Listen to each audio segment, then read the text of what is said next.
लोकसभा चुनाव में खराब प्रदर्शन के बाद महाराष्ट्र की बीजेपी, शिवसेना और एनसीपी की महायुति गठबंधन में अब रार बढ़ती दिख रही है। बीजेपी के गठबंधन सहयोगी शिवसेना के प्रमुख और राज्य के मुख्यमंत्री एकनाथ शिंदे ही अब उससे ताने मारने लगे हैं। वह राज्य में सत्ताधारी गठबंधन के खराब प्रदर्शन के लिए बीजेपी के 400 पार के नारे को जिम्मेदार बताने लगे हैं। एकनाथ शिंदे ने बीजेपी के 400 पार वाले पर तंज कसते हुए कहा कि बीजेपी ने 400 पार का नारा दिया और लोकसभा चुनाव में 400 से ज्यादा सीटें जीतने का लक्ष्य रखा, लेकिन कुछ इलाकों में इसे लेकर नेगेटिव नैरेटिव सेट किया गया है कि संविधान बदल दिया जाएगा और 400 पार के लक्ष्य को इससे जोड़ दिया गया। शिंदे ने इस नारे के साइड इफेक्ट बताते हुए कहा कि लोगों ने विपक्ष के इस बात को ध्यान में रखा और इसका उल्टा असर हुआ। उनकी गाड़ी 300 का आंकड़ा भी पार नहीं कर पाई। कई राज्यों में उन्हें बड़ा झटका लगा। इसी कारण से महाराष्ट्र में भी महायुति को वह सफलता नहीं मिली जिसकी उसे उम्मीद थी। शिवसेना प्रमुख ने कहा कि बड़े पैमाने पर झूठे नैरेटिव और झूठी अफवाह लोगों में फैलाई गई कि संविधान बदला जाएगा, आरक्षण कम होगा, उसमें मुस्लिम होंगे, दलित होंगे और कई लोग होंगे। इसमें जो आज भ्रम पैदा किया गया यह जरूर लोगों के सामने आएगा।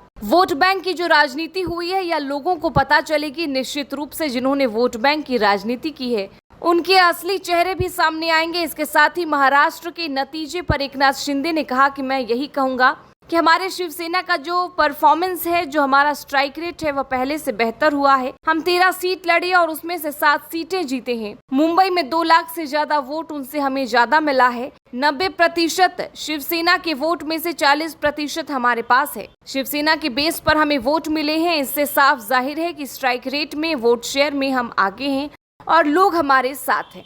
शिंदे के इन बयानों को प्रेशर पॉलिटिक्स के रूप में देखा जा रहा है। दरअसल महाराष्ट्र में शिंदे के नेतृत्व वाली शिवसेना की लोकसभा में 7 और राज्यसभा में 1 सांसद हैं। प्रधानमंत्री नरेंद्र मोदी के नेतृत्व वाली नवगठित सरकार में पार्टी को आयुष मंत्रालय में केंद्रीय राज्य मंत्री और स्वास्थ्य और परिवार कल्याण मंत्रालय में राज्य मंत्री का पद मिला है। शिवसेना के कई नेता भी मोदी कैबिनेट में जगह न मिलने को लेकर हाल के दिनों में नाराजगी जता चुके हैं। मावल से लोकसभा सदस्य श्रीरंग बारणे ने भी कहा कि शिवसेना को 1 कैबिनेट और 2 राज्य मंत्री पद मिलने से कुछ सांसदों को जगह मिल जाती, लेकिन सही समय पर उनकी मांग पूरी की जाएगी। अब देखना ये होगा कि महाराष्ट्र में तकरार की जो तस्वीरें सामने आई हैं, क्या इसका असर महाराष्ट्र में होने वाले विधानसभा चुनाव में भी देखने को मिलेगा।